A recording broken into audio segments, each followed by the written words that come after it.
దేవేంద్రాదులు మొదలైన దేవతలందరూ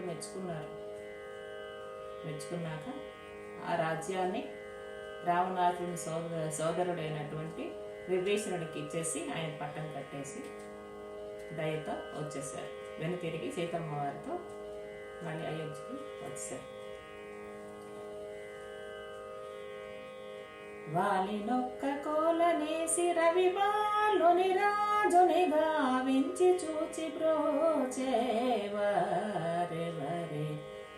వాలి ఇంద్రుని కుమారుడైనటువంటి వాలిని ఒక్క కోలనేసి అంటే ఒక్క బాణంతో నేల కూల్చి రవి బాలుని సూర్యుని కుమారుడైనటువంటి సుగ్రీవుని కిష్కింధకు రాజుని చేసి వాలినొక్క కోలనేసి రవి బాలుని రాజుని గావించి చూచి బ్రోచేవారెవరే.